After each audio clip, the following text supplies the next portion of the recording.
falar, já que hoje é o culto do amigo, né, essa ideia do amigo, eu quero falar sobre um amigo no caminho da aflição, né, de termos um amigo aí no caminho, nas nossas andanças, na nossa vida de aflição, de luta, de batalha, e termos um amigo é fundamental. Então é sobre isso que eu queria falar. Marcos 10, 46 a 52, diz assim as Sagradas Escrituras. Então chegaram a Jericó. Quando Jesus e seus discípulos saíam da cidade, uma grande multidão os seguiu. Um mendigo cego, chamado Bartimeu, filho de Timeu, estava sentado à beira do caminho. Quando Bartimeu soube que Jesus de Nazaré estava perto, começou a gritar: Jesus, filho de Davi, tenha misericórdia de mim. Muitos lhe diziam aos brados: cale-se. Ele, porém, gritava ainda mais alto: Filho de Davi, tem misericórdia de mim. Quando Jesus o ouviu, parou e disse: falem para ele vir aqui. Então chamaram o cego. Anime-se, disseram. Venha, ele o está chamando. Bartimeu jogou a sua capa para o lado, levantou-se de um salto e foi até Jesus. O que você quer que eu lhe faça? Perguntou Jesus. O cego respondeu: Rabi, quero enxergar. Jesus lhe disse: vá, pois sua fé o curou. No mesmo instante, o homem passou a ver e seguiu Jesus pelo caminho. Senhor, obrigado pela tua santa e bendita palavra.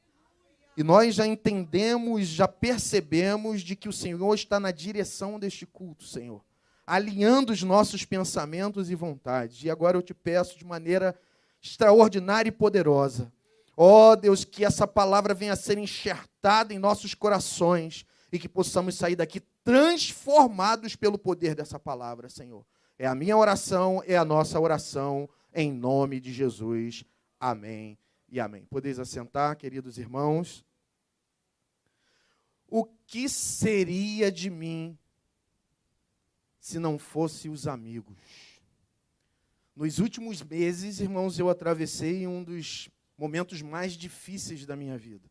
Depois de 12 anos no campo missionário urbano, muito difícil, assumi o Seminário Betel Brasileiro no meio da pandemia, de trabalho, extremo trabalho, dia e noite, madrugada, e somando todo esse desgaste emocional, físico, eu fui acometido do que a gente conhece como síndrome de burnout, que o médico disse o seguinte, disse para mim assim: a pilha acabou. E há pouco tempo retomei a atividade de pregação, aula. E aí, nesse período de crise, o que seria de mim se não fossem os amigos que Deus levantou? Porém, apesar de todos esses amigos importantes da minha jornada, que fizeram com que eu estivesse aqui hoje, foram instrumentos de Deus na minha vida para que eu estivesse hoje aqui pregando e retornando, fazendo algo que eu amo, que é dar aula e pregar. É isso que eu amo. Estou lá com minha turma também durante a semana, empolgado, vibrando e feliz, porque eu amo servir no reino de Deus. Porém, eu queria destacar a assistência, cuidado e amor, misericórdia de um amigo em especial. Não é o pastor Charley, não. O pastor Charley é meu amigo também, é muito especial, mas vocês sabem que eu quero falar de Jesus. É Ele. Sabe por quê? Porque no momento que eu saía do culto e chegava em casa, naqueles momentos angustiantes, solitários, sombrios, eu encontrava refúgio e abrigo nos braços de Jesus. Um amigo que, como nós cantamos, não te deixa só. Não te desampara. Passa contigo. Ele não te priva da aflição, tá?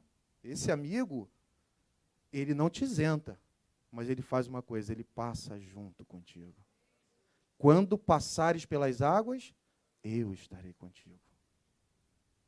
Não temerei mal algum, porque eu sei que tu estás comigo quando eu passo pelo vale da sombra da morte. Jesus disse: eu não vou deixar vocês. Eu não vou deixar vocês órfãos. Eu vou enviar o Consolador. eis que estarei convosco todos os dias até a consumação dos séculos. Deixa eu dizer uma coisa, não foi eu que encontrei esse amigo, ele me encontrou no caminho de aflição, e ele refez os meus passos, e eu fui transformado no meio da crise. E eu lembro que eu mandei para o pastor, assim que ele pregou, eu falei, pastor, olha que interessante. A palavra crise, né, a origem da palavra vem do acrisolar, do purificar. A crise é lugar de purificação. E eu posso dizer que eu fui purificado no meio da crise. Fui transformado por esse amigo que não me deixa só e que caminha comigo, que refaz os nossos passos. Louvado seja o nome do Senhor. E esse texto que a gente acabou de ler, ele fala de um homem também no meio de um caminho de aflição, chamado Bartimeu, filho de Timeu. Por causa de sua enfermidade, ele era cego, lhe foi privada uma vida plena e abundante. Veja e repare no texto, e eu gosto muito de fazer essa comparação, que naquele momento inicial ele está à beira do caminho pedindo esmolas. A cegueira era vista naquele tempo como uma maldição. As pessoas culturalmente achavam que a pessoa que tinha um defeito físico, tinha alguma maldição, era amaldiçoado por Deus. Você pode lembrar do caso de João, capítulo 9, quando os discípulos perguntaram, quem pecou? Tem alguma coisa atrelada com pecado, com maldição? E, inevitavelmente, essas pessoas que tinham esses defeitos, eles acabavam à margem. Eles acabavam mendigando, porque eles eram excluídos da sociedade, do seu tempo.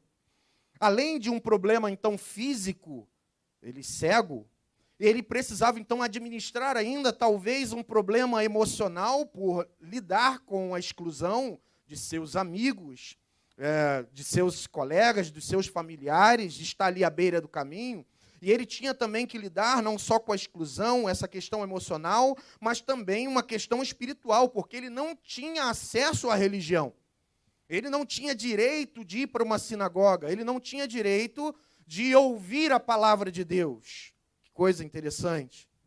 Porém, em um mundo de decepções, de desilusões, este homem, Bartimeu, ele encontra o verdadeiro amigo no caminho da aflição e ele é atendido por esse amigo. Esse texto, então, revela essa graça manifestada na vida deste homem por um amigo chamado Jesus, que estava preocupado naquele momento em reerguer e caminhar junto com ele.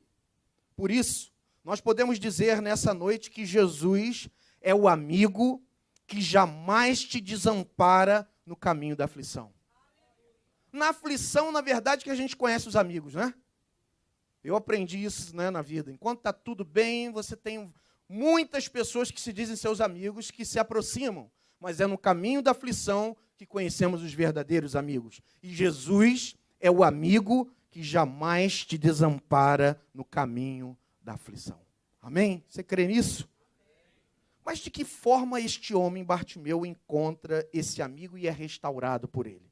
Então, a partir dessa história, eu quero compartilhar com vocês aqui algumas ações desse homem que levaram a ser transformado, levaram ele a ser transformado por esse amigo que se aproxima, chamado Jesus. Então, vamos ver aqui, eu queria que você estivesse com a sua Bíblia aberta, que nós vamos discorrer aí os versículos. A primeira ação desse homem, para ser transformado ali por Jesus, na caminhada de aflição da vida, a primeira coisa que ele teve foi sensibilidade espiritual. Versículo 46 e 47 diz que, chegando em Jericó, havia uma multidão, com os discípulos que saíam da cidade, que seguia Jesus.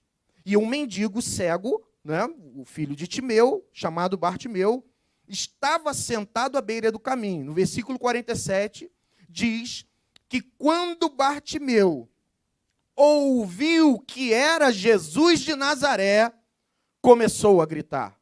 Então, quando ele não podia ver, ele podia sentir, ele podia ver o movimento, ele podia ver a gritaria, mas ele precisava e necessitava de mais do que um ouvido para ouvir, ele precisava de uma sensibilidade extrema para perceber que aquele que estava passando não era uma celebridade qualquer. Não era uma pessoa importante, pois aquele que estava passando era o seu Salvador, era aquele que podia mudar a sua história, Então ele precisava ouvir não só com os ouvidos físicos, mas com o ouvido espiritual, ter essa sensibilidade. E lembrando da palavra que a fé vem pelo ouvir e ouvir a palavra de Deus. Apesar então de sua deficiência visual, sua audição é extremamente sensível, a ponto de perceber de que quem passava diante dele era a pessoa mais importante de sua vida, porque era aquele que poderia definitivamente tirar ele daquela situação, não apenas de uma situação de miséria, de dinheiro, de recursos, mas a miséria do seu coração espiritual. Amados irmãos, falando de sensibilidade, muitas vezes nós colocamos a nossa esperança em algumas pessoas, em alguns amigos, e às vezes nos frustramos com isso. Isso é comum nos nossos relacionamentos interpessoais, isso é muito comum. Certamente, Bartimeu, nessa caminhada, nessa jornada, nesse caminho de aflição, ele também se frustrou com muitos amigos, com muitos colegas, com muitos familiares, tanto que estava em condições de extrema dificuldade mendigando. Os amigos, eles são importantes, irmãos. A gente está falando aqui de amizade, falando de amigo, porém nós precisamos estar atentos o suficiente, mesmo em nossas limitações e frustrações, a ouvir a voz e os passos do amigo que está aqui nessa noite, que pode, de maneira definitiva, te ajudar, não só momentaneamente, mas definitivamente, eternamente. Você precisa ter sensibilidade para perceber que Ele está aqui e Ele quer mudar a sua história. O nome dele é Jesus Cristo. Jesus de Nazaré, o grande eu sou. Aleluia! Mas sabe qual é o nosso problema? A nossa insensibilidade. Eu lembro de uma história de um homem que queria dormir, estava muito cansado, e o cachorro do vizinho latia desesperadamente. Ele estava tão angustiado querendo dormir, que ele pegou a arma dele lá, tão irado com aquilo, e ele foi lá e matou o cachorro do vizinho. Minutos depois, isso é uma ilustração, tá, gente? E então aquele homem voltou para dormir. Minutos depois, os bandidos invadiram a sua casa e assaltaram a sua casa. O cachorro estava dando um sinal e, por causa de sua insensibilidade, ele foi prejudicado. Muitas vezes a nossa insensibilidade, de ter essa percepção do que Deus está querendo fazer, o que Ele está querendo fazer na minha vida, qual o trabalho, muitas vezes somos assaltados, somos ultrajados por conta da nossa insensibilidade. Você precisa perceber que nesse exato momento, através dessa pregação, Deus está aqui falando contigo. Ele quer abrir os seus olhos, não só os olhos físicos, como o de Bartimeu foi curado, mas Ele quer abrir os seus olhos espirituais. Tem essa sensibilidade. Deus está falando, Ele deseja ser o seu amigo. Não endureça o seu coração, como diz lá em Hebreus, né? Se hoje vocês ouvirem a voz, não endureça o vosso coração. Esteja sensível. Se você deseja, então, nessa noite, ser revitalizado, ser transformado, amparado plenamente por esse amigo, você necessita se aproximar de Jesus, ouvir essa sensibilidade, dizer, Jesus está aqui, eu não vou perder essa oportunidade. Segunda ação. Primeiro, então, ele teve sensibilidade espiritual. Segundo, ele teve uma confiança incondicional. Versículo 47 ainda, diz: quando ele soube que era Jesus, ele começou a gritar.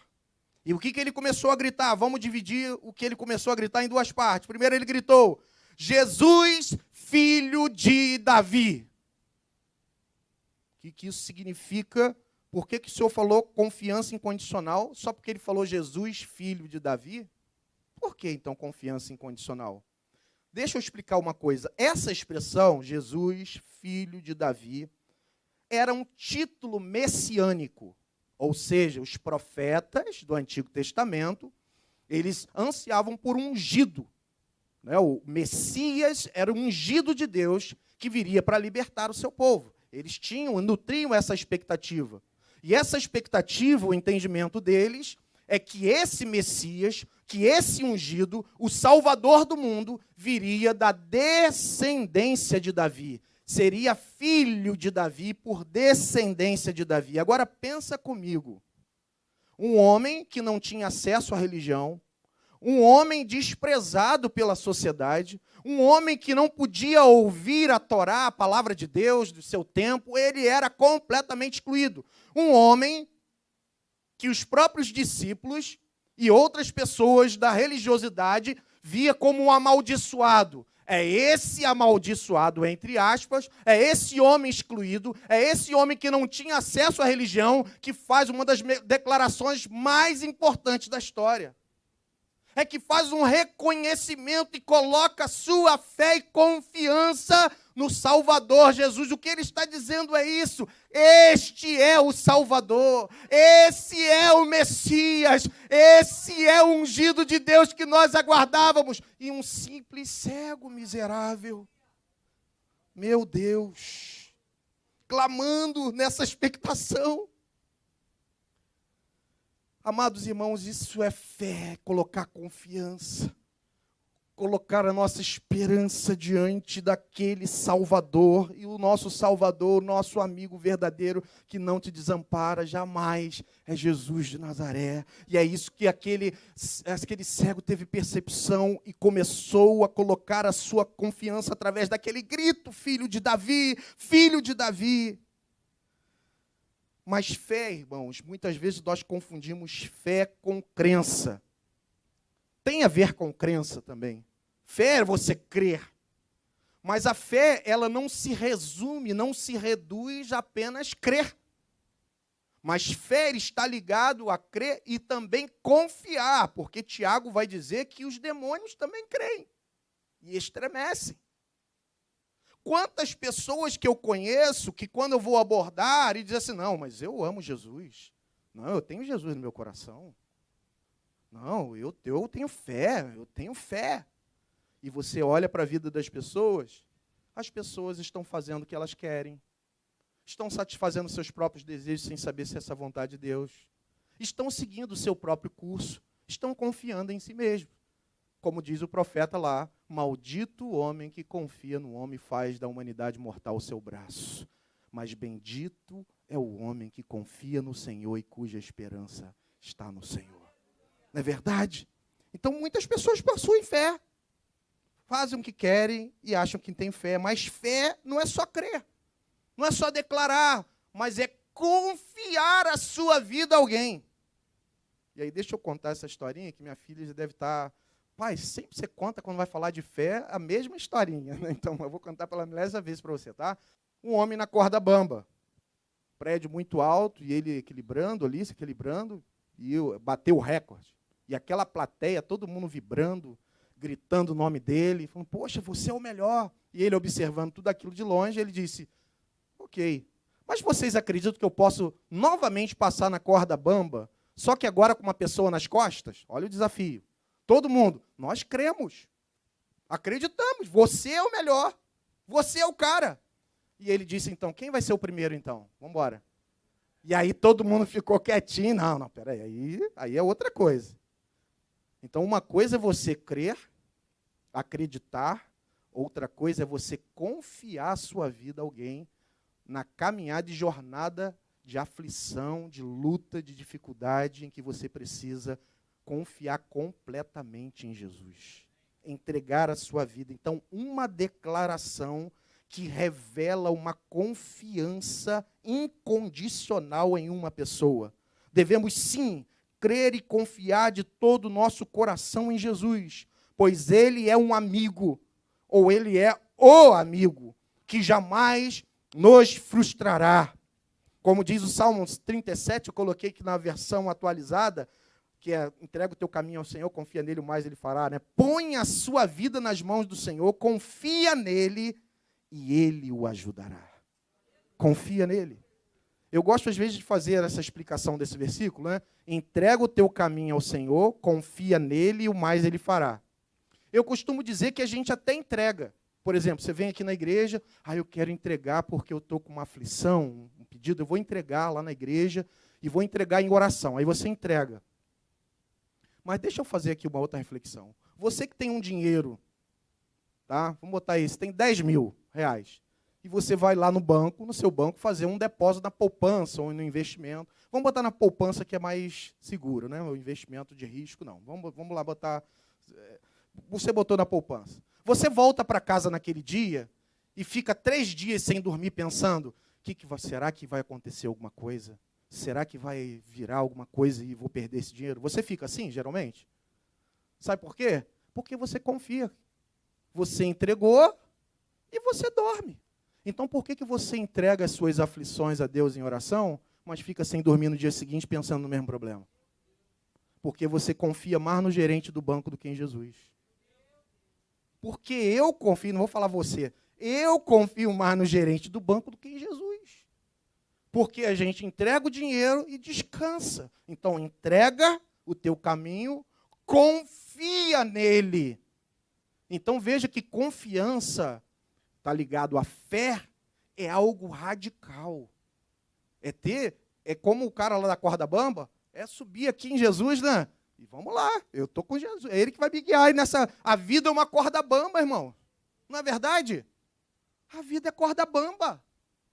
E aí você, Jesus, não deixa eu me virar aqui. Toda hora caindo lá, toda hora cai no abismo. Você precisa de Jesus confiar e deixar Ele te guiar. Terceira coisa, ele teve, aquele homem excluído, primeiro, ele teve sensibilidade espiritual, segundo, uma confiança incondicional, e terceiro, uma humildade visceral. Versículo 47, a parte C, eu falei que ia dividir aí em 2 partes, e essa declaração, né, filho de Davi, tem misericórdia de mim. Então, primeiro filho de Davi, agora tem misericórdia de mim. O que tem a ver essa expressão? O que esse homem está dizendo? Ele está se colocando numa condição de miserável. Ah, pastor, claro. Ele estava mendigando, é claro que ele tinha que falar que era miserável. Claro, não, mas eu não estou falando nessa situação econômica. Ele estava se vendo como um miserável pecador. Ele estava ali, quando ele está dizendo, tem misericórdia. Por que é misericórdia? Misericórdia é aquilo que todos nós merecemos. A Bíblia diz assim, o salário do pecado é a morte. E a Bíblia diz também assim, no mesmo capítulo lá de Romanos 3, né? De que todos pecaram. Então vem cá, se todos pecaram, e se o salário do pecado é morte, o que a gente merece, todos nós? Morte. Mas sabe o que é misericórdia? Deus te poupando a cada dia. As misericórdias do Senhor é a causa de nós não sermos consumidos. E aí vou contar outra historinha. Essa não estava no plano não, mas eu conto para explicar a diferença entre misericórdia e graça, né? Os meus filhos também gostam dessa história. A diferença de misericórdia e graça. O meu filho faz alguma coisa errada, eu falo para ele, olha, você merece 10 palmadas. E ali na hora de dar a palmada, eu dou 5. E aí o meu filho vai falar assim, pai, mas você não falou que era 10? Para que você saiba o que é misericórdia, para que você aprenda. Você merecia 10, mas eu te dei 5. Aí ela sai. Aí eu falo, vem cá, vamos lá tomar um sorvete lá fora? Ué, pai, mas eu não acabei de errar aqui. Então, para que você entenda o que é graça. Você não merece, mas você vai tomar um sorvete comigo. Vamos embora. Para ensinar para as crianças aí, o departamento infantil. Né? A diferença entre misericórdia e graça. Então, quando ele fala, tem misericórdia de mim, o que ele está dizendo é que não há nada nele que possa despertar a intenção de Deus. O que ele carece, olhando para a sua miséria, não apenas a miséria no sentido econômico, mas a miséria espiritual, os seus pecados, as suas crises, o seu coração sombrio, ele precisa da misericórdia, porque se não for a misericórdia, ele está consumido, é isso que ele está dizendo. É uma humildade, por isso que eu coloquei uma humildade visceral, porque ela mexe com o nosso interior, ela move o nosso interior, expõe os nossos pecados, expõe a nossa condição de vida. E quando nós estamos expostos diante da graça, diante da glória de Deus, só há uma coisa a fazer, a gritar, tem misericórdia de mim. Não foi isso que Isaías fez? Quando ele contemplou a santidade de Deus, quando ele viu os anjos gritando, santo, santo, santo é o Senhor dos exércitos, e diante da luz da glória de Deus, da santidade de Deus, a luz da glória de Deus ilumina o seu coração de trevas, e ele se dá conta do pecado do seu coração, e ele grita, ai de mim, porque eu estou perdido. Ai de mim, porque eu tenho lábios impuros e habito no meio de um povo de impuros lábios, mas os meus olhos viram o Rei, o Senhor dos exércitos. E no meio de um clamor por misericórdia, ele recebe graça. Porque lá do altar o anjo pega uma tenaz e pega a brasa e toca nos lábios e purifica o pecado de Isaías. É essa humildade visceral que mexe com a gente, que faz a gente olhar. E isso é simples de explicar também. Hoje eu estou muito lúdico aqui, explicando muito com as ilustrações, né? Imagina aquele quartinho, todo mundo tem um quarto de bagulho, não é? Aí imagina que aquele quarto de bagulho queimou a luz, o acesso é difícil, e lá está escuro, e você vai colocando as coisas, vai entulhando, e não arruma aquele quarto, vai ficando cada vez mais bagunça. Quando você decide, não, tem que botar a luz para ver aquele quarto. Aí você vai ver que tem cobra, tem tudo lá, tem rato, tem um monte de bicho. Porque você estava escuro, você não estava vendo nada. Todas as vezes. Veja, Bartimeu ouviu que quem estava diante dele era o santo de Israel. E à medida que esse santo se aproximava, a santidade de Jesus é como uma luz que invade o nosso coração em trevas. O quartinho escuro de bagulho. E quando a luz da glória de Deus ilumina o coração, é aí que você se dá conta o estado que você se encontra. Até então, você acha que está tudo bem. Eu sou uma pessoa boa. Eu não faço mal para ninguém. Ah, eu vou para o céu. Ah, por que não, pastor? Eu não faço nada de errado, estou sempre com minha família. Mas quando você se aproxima da santidade de Deus, por isso que nós sempre devemos nos avaliar de acordo com a santidade de Deus. A santidade de Deus é como essa luz que invade o nosso coração. É como se a luz do quartinho escuro acendesse e você fala, caramba, eu estou perdido. Misericórdia, tem misericórdia de mim. Estou perdido. A humildade de Bartimeu não era um mero reconhecimento de que era pobre e mendigo materialmente, não. Era o entendimento e a ciência de que não existia nada de bom em si que pudesse despertar a atenção de Deus. É uma avaliação ao seu próprio respeito perante a santidade de Jesus. E perante a santidade de Deus, ninguém escapa. Perante a santidade de Deus, todos estão igualados. É por isso que quando aquela mulher foi pega no ato do adultério, e aquela multidão querendo apedrejar, e disseram, Jesus, e aí? O que a gente faz agora aí? Queriam fazer uma pegadinha, né? Se ele ia violar, ele fala assim, ó, aquele que não tiver pecado, que atire a primeira pedra. E foram saindo, porque Jesus expôs o pecado de todo mundo, dizendo o seguinte, vocês são iguais. São iguais. Vocês vão estudar o Sermão do Monte? O padrão do Sermão do Monte, o sarrafo é alto. Ele falou, ó, vocês dizem, não adulterarás. Eu, porém, vos digo. Fica estreito com Jesus. Melhor a gente ficar no Antigo Testamento mesmo, né? Porque fica estreito. Vai estudar mesmo o Sermão do Monte? Se você olhar e desejar, tá, tudo bem. Ok, essa aí vai. Mas aí Jesus fala assim, tá bom, os antigos diziam o seguinte, não matarás. Eu, porém, vos digo que se você odiar o seu irmão, dizer que ele é raca, você também é homicida. Todos nós potencialmente, talvez você não fez isso, mas potencialmente está aí, o pecado está aí, todos nós.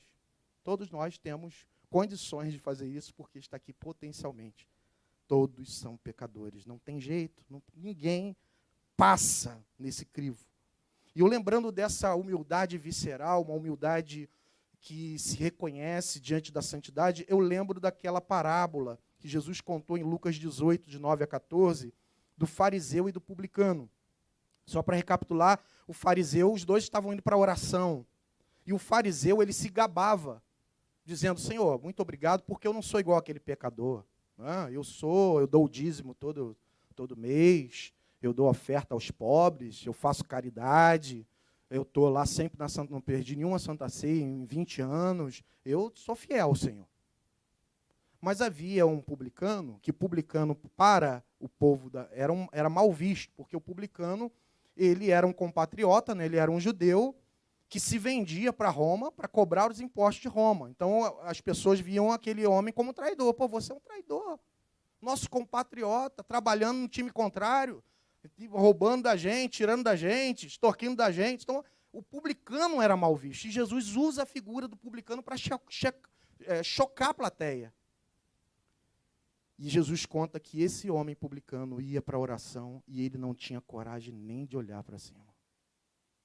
E batia no peito e gritava, tem misericórdia de mim, porque eu sou pecador. E aí, para deixar a plateia atônita, Jesus diz o seguinte, esse publicano desceu justificado. Esse publicano desceu justificado e não o fariseu. Tremendo. Somente quando colocamos luz no quartinho de bagulho é que nos damos conta da bagunça e da sujeira. Assim, quando nos aproximamos da santidade de Deus e percebemos a nossa miséria, gritamos. Você realmente deseja viver uma nova vida? Quer encontrar sentido para a sua vida? Você quer sair da beira do caminho e seguir Jesus pelo caminho? Porque Ele quer que você o siga. Cada dia. Mas Ele não vai te deixar, porque o caminho é árduo, mas Ele não vai te deixar, porque Ele é amigo fiel. Felizes. Por isso que a Bíblia diz lá no Sermão do Monte, nas bem-aventuranças. Felizes, ou bem-aventurados, felizes, os pobres de espírito. Você já entendeu isso? Sabe o que é pobre de espírito? O pobre, eu lembro uma irmã eu pregando sobre isso, eu falei, pastor, eu nunca tinha entendido isso, porque eu achava que feliz é quem é rico espiritual, né? Tem que ser rico espiritual, pastor. Eu não entendi isso. Porque Jesus está dizendo, feliz é aquele que reconhece a sua miséria espiritual. Porque o mendigo é aquele que depende do outro para viver.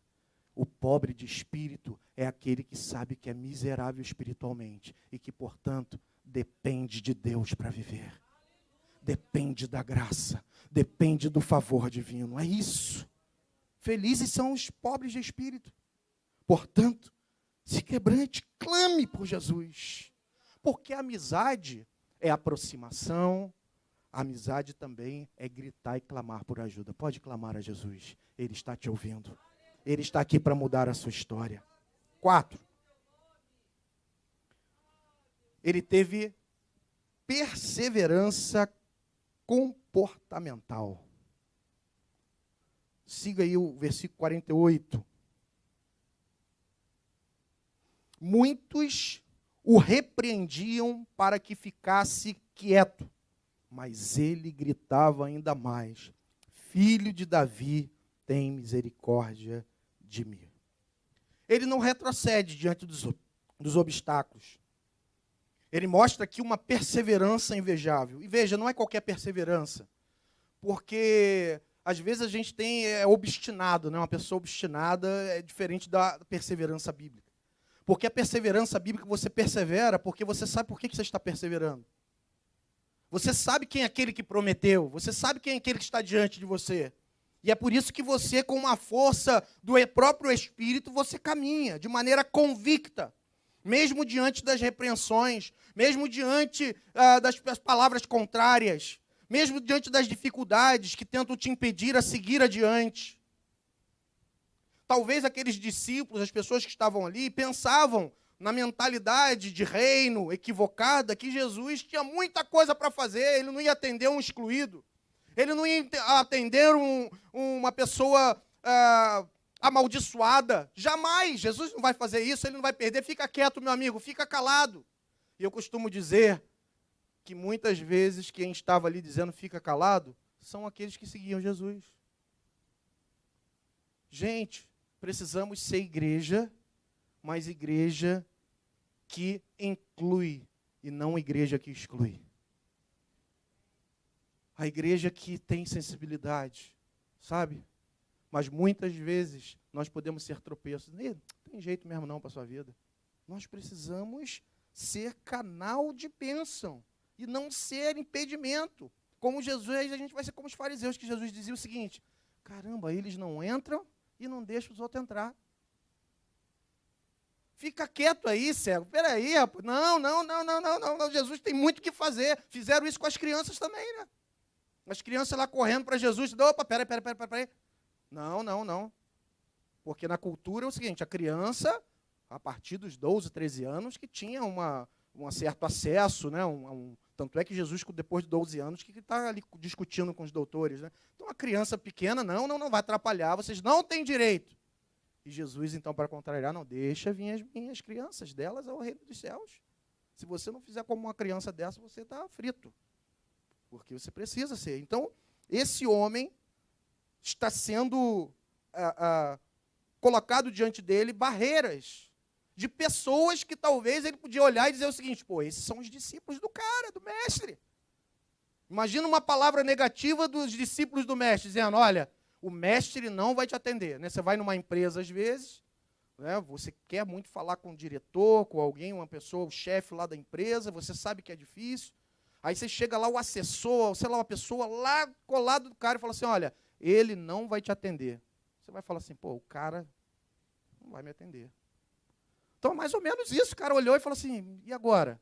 Ó, não vai te atender, não. Sabe o que ele falou? Não, eu estou certo de que ele é poderoso para fazer na minha vida.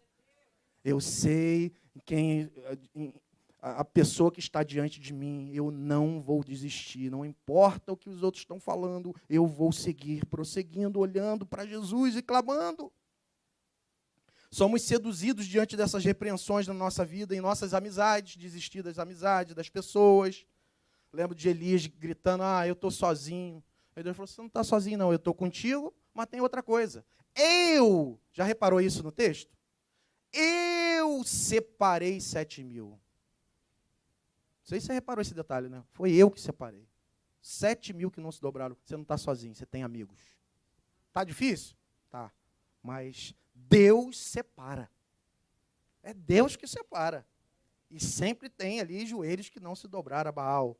Então, é verdade que em alguns casos a gente deve seguir esses conselhos de desistir de algumas amizades destruidoras, tá? Ou não desistir, mas pelo menos se afastasse essa direção de Deus. Todavia, nesse caso específico aqui, estamos falando de Jesus, o Filho de Deus, o Messias, o ungido de Deus, do amigo infalível, aquele que pode nos salvar e dar a vida abundante a você nessa noite.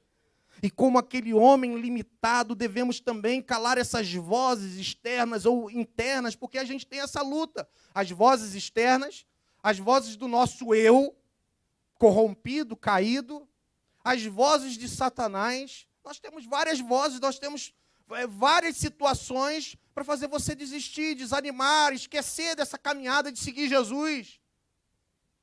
Mas Ele está aqui nessa noite, pronto para te atender e agir. E se você está ouvindo a voz de Deus, persevere em gritar e clamar: Senhor, salva a minha vida. Filho de Davi, grita mais alto. Filho de Davi, tem misericórdia de mim. E o que move essa nossa perseverança é a convicção de quem é o amigo que está diante de nós. É Jesus de Nazaré, o Filho de Deus, o Salvador. Ah, meu Deus. Gosto muito daquele Salmo 84, versículo 7, que diz: enquanto vão indo, as forças deles vão aumentando. Continue caminhando, que de glória em glória, dia após dia, Deus vai aumentando a sua força. Deus. E eu sei muito bem o que eu estou falando aqui, porque eu estava vivendo dias sombrios, difíceis na alma. E o amigo Jesus colou junto e falou assim: não, eu vou caminhar no mesmo ritmo seu. Você diminuiu o ritmo? Eu vou caminhar no mesmo ritmo com você. Vai devagar. E enquanto você caminha, a sua força vai aumentando. E hoje eu estou aqui fortalecido por esse amigo, pela graça de Deus, de força em força, dia após dia. Então não desista, siga adiante. Quinto, já estou terminando. Ele teve desprendimento radical. Versículo 49 e 50. Diz assim: e Jesus parando, disse que o chamassem, chamaram um cego, dizendo-lhe: tem de bom ânimo, levanta-te que ele te chama. Lançando sua capa para o lado, até a parte A do versículo 50. Vimos então aqui que Jesus para. Ele observa a perseverança daquele cego, e ele se levanta, se desprende, diz o texto aqui, lançando a sua capa para o lado, ele se desprende da capa, que era uma peça interessante que servia não só para ele dormir, mas era uma peça utilizada também para pedir as suas esmolas. Ele colocava ali no seu pano, no seu cobertor, né, na sua capa, e ali pedia as esmolas. Para estar diante de Jesus que para e atende, desse amigo que para tudo que ele estava fazendo, para atender alguém que está aflito, para atender alguém que está caído. E essa é a mensagem para você hoje, que Jesus jamais vai te desamparar. Ele vai estar contigo sempre, naqueles momentos de aflição, ele está com as mãos estendidas para te levantar. Creia nisso. Creia, eu não sei como é que você chegou aqui. Talvez você estava como eu estava alguns meses atrás, lá atrás, abatido. E eu tive a revelação de Deus aqui desse púlpito também. De pessoas que pregaram, de louvores que foram entoadas, dizendo: eu estou contigo. Não vou te deixar. Mas eu não vou te livrar das aflições, mas eu vou passar com você pelas aflições. Eu vou te sustentar nas aflições. Eu serei contigo. Essa é a promessa de Deus, irmãos. É isso que ele deseja falar ao seu coração. Mas veja, para estar diante de Jesus, ele se desfaz daquilo que estava preso. Talvez aquela capa, poderia ser a sua bengala. Isso aqui é minha esmolinha, não vou te desfazer disso aqui não, porque pelo menos eu tenho alguma coisa. Não!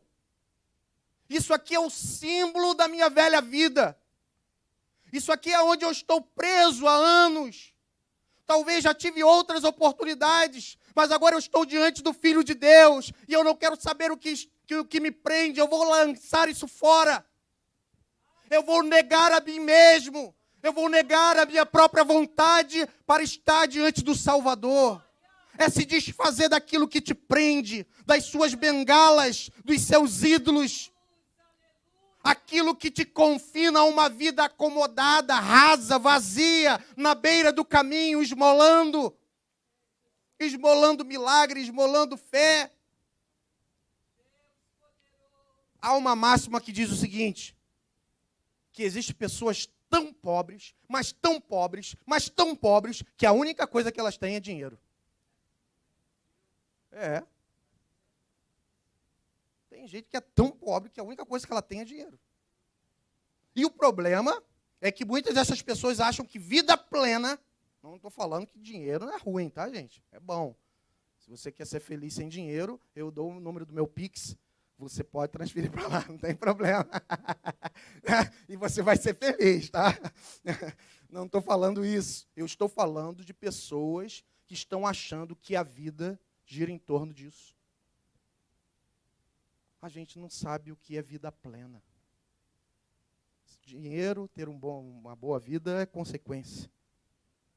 E acham que a vida plena se encontra nos prazeres, não só no dinheiro, né, mas nos prazeres da vida.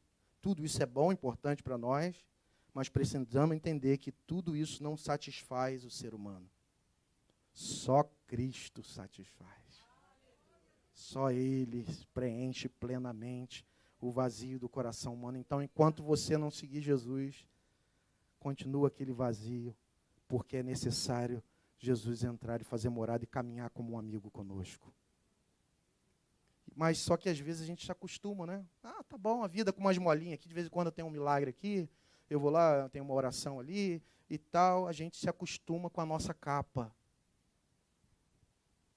Com as nossas... tá bom aqui, de vez em quando eu recebo aqui uma moedinha, um milagrinho. De vez em quando eu sou atendidozinho com uma oração. Mas você continua com um vazio. Você continua sem satisfação na sua alma. Porque a satisfação está em Cristo. em andar com Ele, em ser dele, em viver para Ele e para a glória dele. E isso requer, ele disse isso no discipulado, quem não renuncia tudo o que tem, não pode ser meu discípulo. Ele disse isso. Negar a nós mesmos, Lucas 9, 23 também. Você quer me seguir? Negue-se a si mesmo. Tome a cada dia a sua cruz e me siga. Largue a capa. Renuncie a capa. Aquilo que te prende, as suas tradições, as suas coisas que você está preso. Não, mas peraí, quando eu resolver isso aqui, escancar o teu coração diante de Jesus. Nega a sua vontade para estar diante do Salvador, Jesus Cristo. Assim, pois, todo aquele entre vós que não renuncia a tudo quanto tem, não pode ser meu discípulo. É necessário estar diante de Jesus renunciando tudo, se for necessário. Quando eu falo renunciar tudo, pastor, eu vou sair daqui e vender tudo. Não, eu estou falando de Jesus ser a prioridade máxima da sua vida. É isso que eu estou falando. Não é pegar tudo aqui e vender, mas é isso. Ele teve, o último ponto, prontidão direcional. Versículo 50, na parte B, diz assim, jogou a capa. Eu gosto muito dessa expressão aqui da NVI, que diz, de um salto, pôs-se de pé e dirigiu-se a Jesus. Imagina, Jesus chamou, ele lança a capa, ele pula e se dirige a Jesus. Uma prontidão direcional, direcionada a Jesus. Ele pula, ele salta, ele lança fora a capa, dá um salto, se coloca diante de Jesus. Ele não foi ludibriado, enganado, ele faz isso conscientemente, ele se coloca à disposição de Jesus. Ouvimos as pessoas dizerem assim, depois eu tomo a decisão de seguir a Jesus. Eu estou novo ainda, deixa eu curtir mais um pouco a vida. Ou outros dizem assim, pastor, calma, ainda não chegou a minha hora. Eu sei que vai chegar a minha hora, eu vou tomar minha decisão, eu vou seguir Jesus. Eu gosto da música gospel, eu gosto disso, eu gosto daquilo outro. A gente vai dando desculpas. Mas quando um rei chama, os súditos, os servos, estão prontos para comparecer diante do Rei dos Reis e do Senhor dos Senhores. E aquele cego entende isso e pula, ele salta. Ele não adia essa decisão, porque o tempo é agora, é hoje, que a sua alma hoje salte em direção a Cristo, que a sua alma seja algo profundo do seu coração. 2 Coríntios 6, 1 e 2, eu ouvi no tempo favorável e o socorri no dia da salvação. Digo-lhes que agora é o tempo favorável, agora é o dia da salvação. Salte! Pule e se dirija a Jesus. Dê um salto, caminhe. Concluindo. Mas a transformação plena na vida de Bartimeu acontece a partir de uma pergunta fundamental e de uma ordem de Jesus. E eu acredito que essa pergunta é o que vai ser o ponto nevrálgico. Né? Tu está na conclusão, mas é o ponto nevrálgico para a gente entender todo o contexto. Porque encontramos diante de Bartimeu, ele está pronto, mas Jesus faz uma pergunta que a gente chama da pergunta retórica. Não precisa responder, mas vai te desconcertar. Vai fazer você pensar. Que é o seguinte. Bartimeu, versículo 51, parte A. O que quer que eu te faça? Aí alguns dizem assim, pô, que pergunta idiota de Jesus. Não, o cara está ali cego, mendigando. Aí Jesus ainda pergunta, o que você quer? Vem, mas não é idiota assim não. Eu falo para as pessoas o seguinte, vai que o cego está recebendo benefício do INSS, vai que ele está lá recebendo benefício, e ele não quer ser curado, né? Porque se ele for curado, ele perde benefício. Não é verdade? De repente, ele queria estar ali. Então, é uma pergunta para dizer o seguinte, você está disposto a me seguir mesmo? Você está disposto a toda essa ação que eu vi aqui, de renúncia, é isso mesmo? O que é que você quer? Não é tão óbvia a pergunta. É de avaliação das nossas motivações mais internas. E o cego responde, mestre, eu quero ver. Mais do que ver. de ver as coisas belas, mas ver as coisas numa perspectiva do chamado de Deus. De ver a vida com outras cores. É isso. E qual a ordem Jesus vai diante de avaliar a motivação, de fazer essa pergunta tão tremenda? E ele afirma que quer realmente ser curado. Ele quer ser transformado. No versículo 52, na parte A, Jesus disse: vá, a sua fé te salvou. Jesus lhe dá uma ordem que exige coragem e fé. Não bastava deixar a capa de lado. Era necessário largar a velha vida que estava acostumado definitivamente. Era o vai ou racha. Sair de certo conforto ou acomodação e viver uma vida nova, dinâmica, do vento do Espírito, como Jesus disse a Nicodemos. O vento você não vê de onde vem nem para onde vai. É assim todo aquele que é nascido do Espírito. Agora a vida que Deus te chama é uma vida guiada pelo Espírito. Você não sabe para onde vai, é o Espírito que vai te guiar para onde às vezes você não quer. Mas você decidiu renunciar à capa, renunciar à velha vida para viver uma vida dinâmica. Estamos dispostos a obedecermos essa ordem de Jesus, sair dessa zona de conforto? Versículo 52 para encerrar, ele disse: imediatamente ele recuperou a visão e seguia a Jesus pelo caminho. Ele vivia à beira do caminho. Uma vida estagnada. Uma vida deprimente. Uma vida que de vez em quando ele recebia uma coisa ou outra.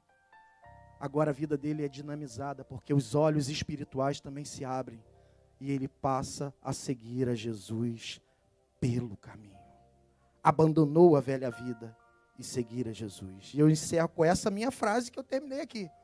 Ele quer que você o siga cada dia. Mas ele não vai te deixar só. Ele estará contigo até a consumação dos séculos.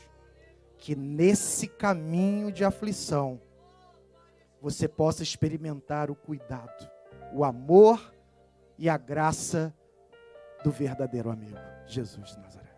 Pai amado e Pai bendito, louvado seja o teu nome. Tu estás aqui, Senhor. Oh, amigo maravilhoso, amigo que não nos desampara,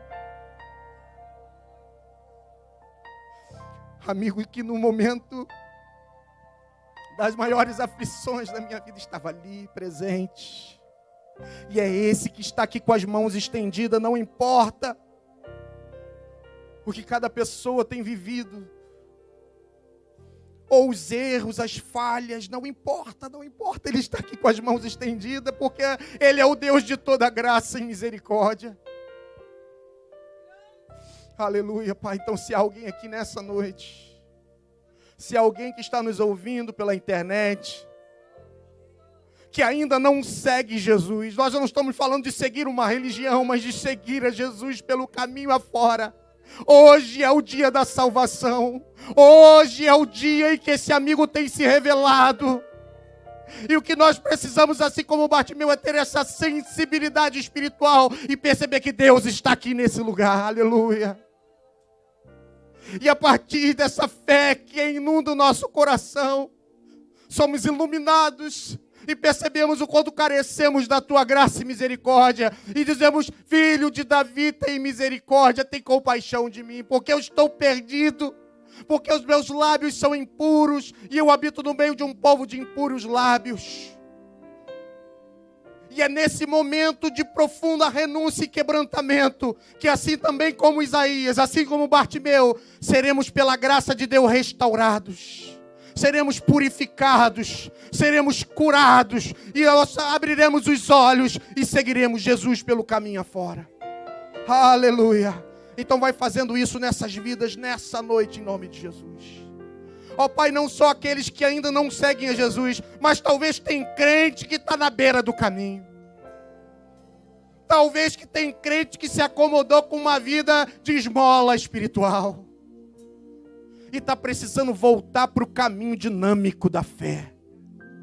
e precisa voltar pelo caminho dinâmico, de voltar a ver vida, de voltar a ver as coisas em movimento, de voltar a evangelizar, de voltar a sair pela essa rua transmitindo a fé. Aleluia. Jesus também quer nos curar a nossa cegueira espiritual. Jesus quer também curar os crentes que estão acomodados pelo tempo.